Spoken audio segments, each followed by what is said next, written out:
और बादली विधानसभा में तो कुछ गांव में ऐसा हाल था कि कांग्रेसियों को घुसने नहीं दिया करता भर्ती घुसपैठ होगी। चाइना बॉर्डर पर, पाकिस्तान बॉर्डर पर कम घुसपैठ है, कांग्रेस पार्टी के अंदर ज्यादा घुसपैठ हुई। क्या आप मानते हैं इसको ये चुनावी एंट्री? नहीं, चुनावी स्टंट है ये। आप घबराए हुए जनाब, आगे दोबारा कैलाश से हारेंगे।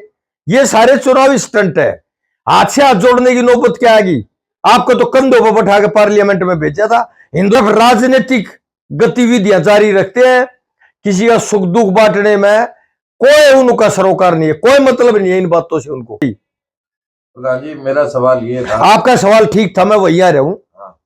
आपका सवाल ये था कि किसान की जमीन कोड़ियों के भाव में लूट ली, किसान भाइयों को सब्ज बाग दिखाए गए, किसान भाइयों को भयभीत भी किया गया कि अगर जो नहीं देगा उसकी 30% जमीन एक्वायर कर ली जाएगी। हमने आज हम अगर विधानसभा के मेंबर होते तो ये पूछते कि बादली विधानसभा की अनदेखी क्यों की जा रही है? क्या ये चीन में है बादली? क्या ये पाकिस्तान में है बादली? और की जा रही है घटिया विपक्ष की भूमिका किसी प्रदेश मरदेश में हो ही नहीं सकती। प्रधान जी, छोटा सा जवाब और चाहूंगा। जो ये कोड़ियों के भाव जमीन बिकी थी और आज लाखों रुपए के, किसका हाथ? सरकार का हाथ, चौधरी भूपेंद्र सिंह हुड्डा का हाथ। मैं तब मानू कि क्या है, फक्कड़ आदमी हूं मैं, जान की परवाह ना करता, जो करना हो वो कर ले, ठीक। और मैंने उसका विरोध करा, मैंने सिर्फ ये नहीं कहा था बेचो मत, मैंने भी ज्ञान नहीं था, मैं भी पीएचडी को नहीं। मैंने आपको बार बार बताया, मैं 10वीं फेल हुई पढ़ाई लिखाई के बारे में, मैं मार खा जाऊं। SYL पर नहीं बोले, ये कह रहे थे अभय सिंह चौटाला ने हमारी वोट नहीं दी। तुम अपनी वोटों का हिसाब दे दो पहले हरियाणा प्रदेश की जनता को। एक बार 36 थी जब हार गए, 26 वाला जीत गया। एक बार 31 थी जब 26 वाला जीत गया। एक बार कैंडिडेट खड़ा नहीं गया तो ये मिली भगत जाहिर नहीं हो रही थी क्या, स्पष्ट नहीं होती क्या? हर नागरिक जानता है। अब नहीं, हाथ जोड़ने की नौबत क्यों आ गई?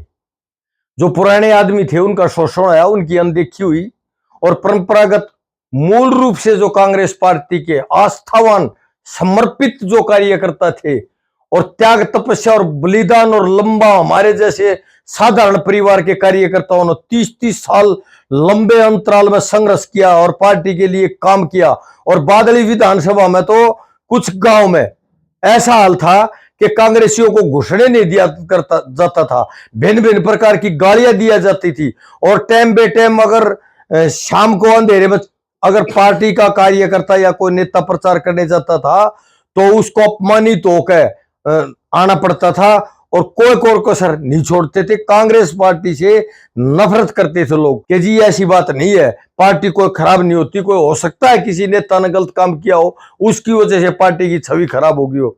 और वो जो संघर्ष के साथी थे उनकी अनदेखी हुई और नई भर्ती घुसपैठ होगी।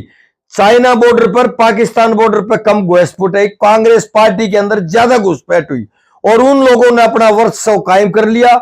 और कांग्रेस पार्टी के जो परंपरागत और मूल रूप से कार्यकर्ता और नेता थे उनको अपमानित होकर कांग्रेस से किनारा करने के लिए, कांग्रेस से दरकिनार हो गए और कांग्रेस से किनारा करने के लिए मजबूर हो गए वो लोग। नहीं, चुनावी स्टंट है ये।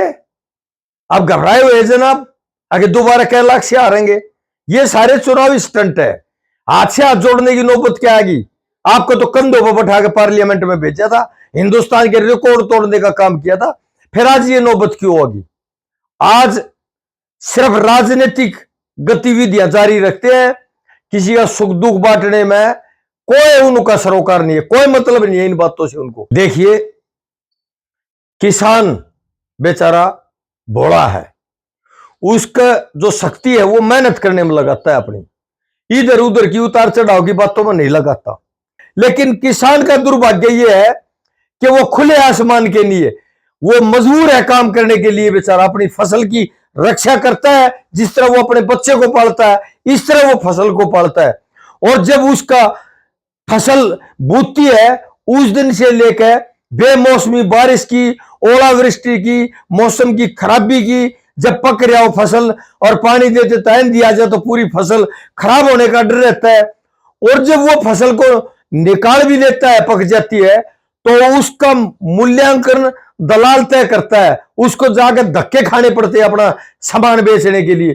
तो आज लंबे समय तक कांग्रेस पार्टी भी रही उसकी भी नकारा सोच थी, वो भी किसानों के नाम पर राजनीति करती। और भारतीय जनता पार्टी तो अनुभवी मुख्यमंत्री, और इनको तो किसानों से लेना देना कुछ नहीं, ये तो राजनीतिक रोटियां सेकते रहे, इनको तो राजनीतिक रोटी भी नहीं सोखती। इनकी तो किसान वर्ग की अगर भले की बात करें तो रोटी भी कच्ची रहेगी। ये तो किसान के विरोधी पार्टी है शुरू से ही। आपका सवाल ये था कि किसान की जमीन कोड़ियों के भाव में लूट ली, किसान भाइयों को सब्ज बाग दिखाए गए, किसान भाइयों को भयभीत भी किया गया कि अगर जो नहीं देगा उसकी 30% जमीन एक्वायर कर ली जाएगी। आज किसान लूट कर बैठ गया और उसकी 50,000 से लाख रुपए तक प्रति गज जमीन बेची जा रही है। और किसान से शुरू में ली 18 लाख की, फिर 22 लाख की। और हमने पार्टी में रहते हुए ये कहा भाई मत बेचो मत बेचो मत बेचो। और फिर मैंने ये भी कहा कि HSIDC, हुड्डा, DDA, GDA जो सरकारी एजेंसियां हैं, भूमि अधिग्रहण जो करने का काम करती है सरकार की तरफ से, उन सब ने जो एक्वायर जमीन कर रखी है वो डेवलप नहीं हो रही, तो उसको किसान बो रहे हैं। इन जमीनों को बोने दो, जब आप काम करोगे तो छोड़ देंगे, तब तक तो कम से कम किसान के दरवाजे के सामने, किसान के फिरनी के ऊपर उसकी जमीन पड़ी है और वो खाली पड़ी है और उसमें आष्टे जम रहे या भिन्न भिन्न प्रकार के जंगलात की काबली की कर जाम रही है, तो ये बोलेगा तो जमीन भी ठीक रहेगी और इसको 2 पैसे का लाभ भी हो जाएगा। लूट के तो इसको बैठा दिया। तो ये सब जितने अनुबंध होते हैं ये सरकार की मेहरबानी के बगैर, सरकार की मिली भगत के बगैर नहीं होते। अगर भूमि अधिग्रहण कानून जिसको पारित कर दिया गया था और पास नहीं होने दिया गया था, अगर वो लागू कर दिया जाता हरियाणा प्रदेश में, वो HSIDC में भी लागू है, वो DDA में भी लागू है, मेरी इस बात को किसान भाई भी सुन रहे होंगे, हर वर्ग के मेरे सम्मानित मतदाता सुन रहे होंगे, नौजवान नागरिक सुन रहे होंगे, मेरे चाचा ताऊ वृद्ध, मेरे सम्मानित बुजुर्ग भी सुन रहे होंगे। तो मैं ये कहना चाहता हूं कि DDA के अंदर दिल्ली डेवलपमेंट अथॉरिटी है, बादली विधानसभा से सटी हुई है। फिर HSIDC है, वो हरियाणा सरकार की भूमि अधिग्रहण करती है एजेंसी, प्लॉट काटती है और इंडस्ट्री के। और हुड्डा विभाग था जिसका नाम बदल दिया गया, वो रेजिडेंस के प्लॉट एक्वायर करता है। तो जितनी भी एक्वायरमेंट हुई है उनके अंदर योग्यता के आधार पर एक सर्विस किसान के बच्चे को, जिसकी जमीन गई, जिसकी जमीन एक्वायर हुई, और एक प्लॉट प्रति एकड़ 262 गज, और जितने जिसकी जमीन एकड़ों के हिसाब में गई उसकी रेशो के आधार पर सरकारी एजेंसियों ने प्लॉट दे रखी है। तो मैं ये कहना चाहता हूं कि ये जो डेवलप हो गया इसको हम तोड़ना नहीं चाहते, हम विवाद करना नहीं चाहते। ये बहादुरों की भूमि है बादली विधानसभा, ये स्वतंत्रता सेनानियों की भूमि है, ये सैनिकों की भूमि है, ये पहलवानों की भूमि है, ये सूरवीरों की भूमि है। हम हिंसा में विश्वास नहीं रखते, अहिंसावादी आदमी हैं, हम शांति के प्रतीक है। मैं ये जरूर बताना चाहता हूं कि संघर्ष तो करना ही पड़ेगा, 2 दिन आगे पीछे। नेता तो लुभावनी बातें करेंगे, चिकनी चौपड़ी बातें करेंगे, पहले आपको ठग लिया, आपके हित में काम नहीं करेंगे। चंद लोग उनसे मिले हुए हैं, नेता उनसे मिले हुए हैं, उनकी एजेंट गिरी करते हैं और भोले भाले किसान को पथ भ्रमित और भ्रमित करने का काम करते हैं। तो मैं ये कहना चाहता हूं स्पष्ट और स्पष्ट रूप से कि रिलायंस वाला अगर अपना काम शांति प्रिय तरीके से करना चाहता है तो HSIDC हरियाणा की एजेंसी सरकारी और हुड्डा की एजेंसी हरियाणा सरकार की, उसके मुताबिक उसी रूल को फॉलो करके किसान भाइयों को प्रति परिवार एक सम्मानजनक योग्यता के आधार पर नौकरी देने का काम करे और उनको प्रति एकड़ 262 गज का प्लाट जो सरकारी एजेंसियां देने हैं, ये किसान भाई के हित की बात होगी, जीवन रेखा होगी। पैसे तो जब आए अनाप शनाप तो वो कुछ कर्ज में चले गए, कुछ विवाह शादियों में चले गए, किसान तो बेचारा आपत्तियों का मारा भी है और ये सरकार भी मारती है उसको। तो मेरी डिमांड और मेरी मांग और मेरी चेतावनी ये है रिलायंस वालों से, मेरे को दुश्मन नहीं है, विकसित करने के इलाके को विकसित करने के नाम पर हो सकता है 2-3 गांव में किराया आता हो, लेकिन उनके प्लाट अगर HSIDC में और हुड्डा में और उसमें आज रिलायंस के अंदर होते तो उन प्लाटों का 100 गज में 1000 गज से ज्यादा किराया आता। आपके साथ ठगी हुई है, जागना पड़ेगा, आंदोलन करना पड़ेगा और ईमानदार आदमियों का गले का आंदोलन पड़ेगा, जिनकी गर्दन कट सकती है पर झुक नहीं सकती। और अगर हम झुकते हैं और हाथ जोड़ते हैं तो जो भगवान का रूप है बादल हल्के का मतदाता, या अपने हरियाणा प्रदेश का मतदाता, या भारत का मतदाता के सामने झुकते हैं। विरोधी पार्टियों के सामने तो हमने हमेशा छाती से छाती मिलाने का काम किया है। अन्याय करने वालों के साथ हमने छाती से छाती मिला के, आंख से आंख मिलाने का काम किया है, हाथ जोड़ने का काम नहीं किया हमने। आज हम अगर विधानसभा के मेंबर होते तो ये पूछते कि बादली विधानसभा की अनदेखी क्यों की जा रही है? क्या ये चीन में है बादली? क्या ये पाकिस्तान में है बादली? और की जा रही है तो जो जो कामों की लिस्ट लेकर जाते, ये आज तक क्यों नहीं हुए? और नहीं हुए तो इसका कारण बताया जाए, और होंगे तो लेट क्यों है, पहले कारण बताया गया, ये बताया जाए ये कब तक पूरे हो जाएंगे। नहीं तो सरकार की ईट से ईट बजाने का काम करते और विधानसभा में के मेंबर होते या पार्लियामेंट के, उसको चलने नहीं देते। ये व्हाट्सएपों पर, यूट्यूबों पर आप अपने चमचे छोड़ रखे हैं और राई का पाठ बना बना के पेश करते हैं, पूर्ण रूप से भारतीय जनता पार्टी से मिले हुए हैं, ये प्रायोजित प्रोग्राम करते हैं और जनता के हितों की अनदेखी हो रही है। बीजेपी जनता के हितों से कोई सरोकार नहीं है और विपक्ष अपनी सकारात्मक भूमि निभाने में पूर्ण रूप से असफल है। इससे घटिया विपक्ष की भूमिका किसी प्रदेश मरदेश में हो ही नहीं सकती।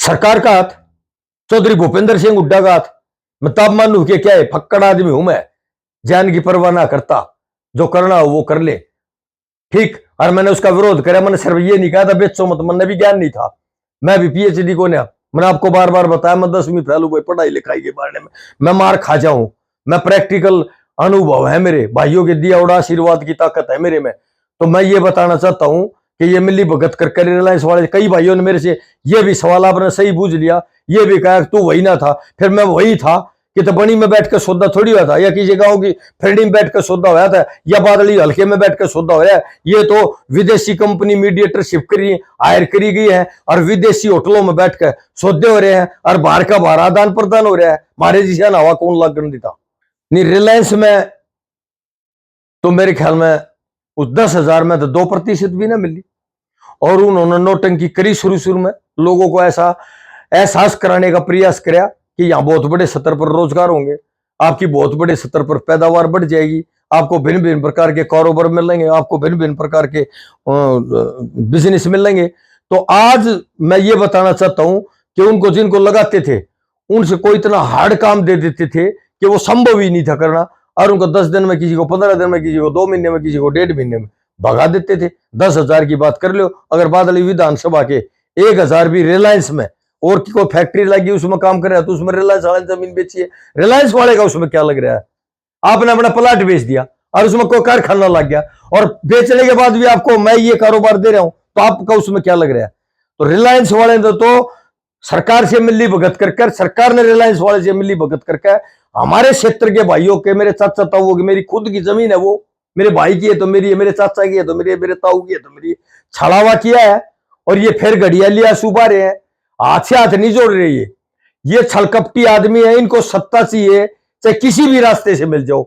ये तो इतने गिरे हुए आदमी है, अगर हरियाणा नीलू का दो, हमारे को मुख्यमंत्री बना दो और पाकिस्तान में रला दो तो ये दस्तक कराओगे।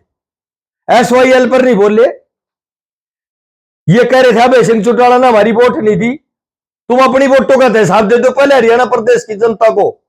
एक बार 36 थी जब हार गए, 26 वाला जीत गया, एक बार 31 थी जब 26 वाला जीत गया, एक बार कैंडिडेट खड़ा नहीं गया, तो ये मिली भगत जाहिर नहीं हो रही थी क्या, स्पष्ट नहीं होती क्या? हर नागरिक जानता है अब, हाँ सोशल मीडिया का जमाना है, हर वर्ग जानता है, हर नागरिक जानता है, हर व्यक्ति जानता है। लेकिन कुछ भाई फिर भी बहकावे मारे हैं, अब ऑप्शन नहीं है, ऑप्शन है, आवश्यकता आविष्कार की जननी है, ऑप्शन भी मिलेगी।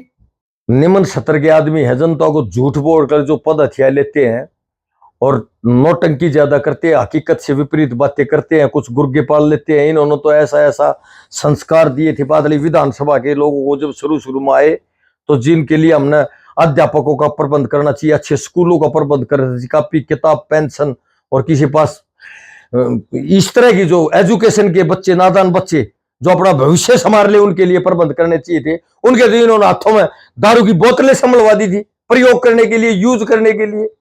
इनके बारे में क्या बोलेंगे? उनसे ही पूछो तो बेहतर रहेगा, क्यों झूठ बोलते फिर रहे हो? पूरे विधानसभा क्षेत्र में सुबह से शाम तक ट्रक खाली करते हो, झूठ की बुखारी है, कितना है काट लो, कितना है गा लो।